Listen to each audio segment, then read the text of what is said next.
करती बड़े विचार के साथ कि पुत्र मेरे ना घबरा जाना, एक इंच भी पीछे ना हटना, चाहे इंच इंच कट जाना, चाहे इंच इंच कट जाना। इस तरह पूरा परिवार अपनी देशभक्ति साबित कर रहा होता था। तब देश बलिदान मांगता था, तब देश लड़ जाने को, तब देश मर जाने को, मिट जाने को, फांसी चढ़ जाने को कहता था।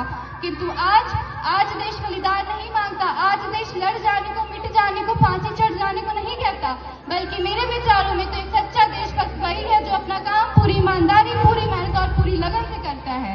मैं नहीं मानती फेसबुक और व्हाट्सएप की डीपी को 3 रंग में रंग देना देशभक्ति है। और यदि आप कहेंगे साल में 2 बार हाथ में तिरंगा ले लेना देशभक्ति है, तो मैं पूछना चाहूंगी कि फुटपाथ पे रहने वाला वो बच्चा ट्रैफिक की छांव में नंगे पांव जो तिरंगा बेच रहा होता है, तो क्या आप उसे उसकी देशभक्ति कहेंगे? ये उसकी देशभक्ति नहीं, ये उसके पेट की ऐसी शक्ति है जो उसे ऐसा करने पर मजबूर करती है।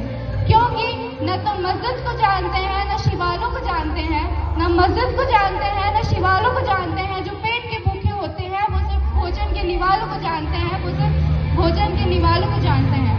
अपने देश और अपने परिवार के समर्पण का भाव है देशभक्ति।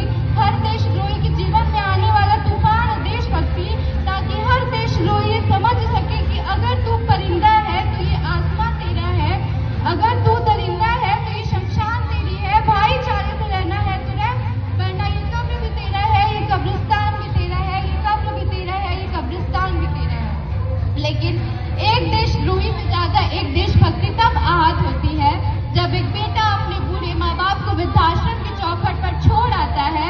करा उठती है उस देशभक्ति पर जब मुसीबतों में फंसे लोगों के बचाव से ज्यादा हम अपनी सेल्फियों की लाइनें बनाने में लगे रहते हैं। हम एक ऐसे समाज में रहते हैं जहाँ लड़कों से बात करता देख जो भाई हड़काते हैं, लड़कों से बात करता देख जो भाई हड़काते हैं, वही भाई अपने महिला मित्र के किस्से अपने घर में हंस हंस के सुनाते हैं, वही भाई अपने महिला मित्र के किस्से अपने घर में हंस हंस के सुनाते हैं।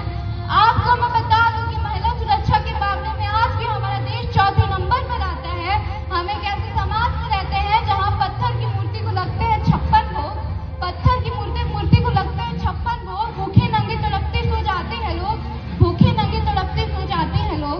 मजदूर को मजदूर समझिए, मजबूर नहीं। गरीब को काम दीजिए, दान नहीं। और अगर दान देने के इच्छुक है तो जीते जी रक्त दान दीजिए और मरने के बाद मरते हुए लोगों को जीवन दान दीजिए,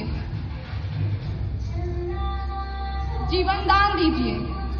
कहा जाता है कि हमारा देश एक सबसे बड़ा लोकतंत्र है जहां हिंदू, मुस्लिम, सिख, ईसाई सब पैदा होते हैं, लेकिन बदकिस्मती है यहाँ कभी इंसान पैदा नहीं होते। लेकिन बदकिस्मती है यहाँ कभी इंसान पैदा नहीं होते। और मेरे विचारों में ना हिंदू की जरूरत है, ना मुसलमान की जरूरत है। राष्ट्र निर्माण के लिए केवल एक अच्छे इंसान की जरूरत है, केवल एक अच्छे इंसान की जरूरत है। जरा सोच के देखिए कि पेड़ पौधे शाखाएं भी परेशान हो जाए अगर परिंदे भी हिंदू और मुसलमान हो जाए, अगर परिंदे भी हिंदू और मुसलमान हो जाए।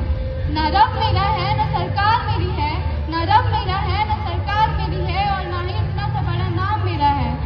बस इस बात का गुरूर है मुझे कि मैं भारत की हूँ और ये भारत मेरा है, कि मैं भारत की हूँ और ये भारत मेरा है, कि मैं भारत की हूँ और ये भारत मेरा है। मैं उस देश की नागरिक हूँ जिसके होठों में गंगा और हाथों में तिरंगा है। वो देश जो कभी सत्यम शिवम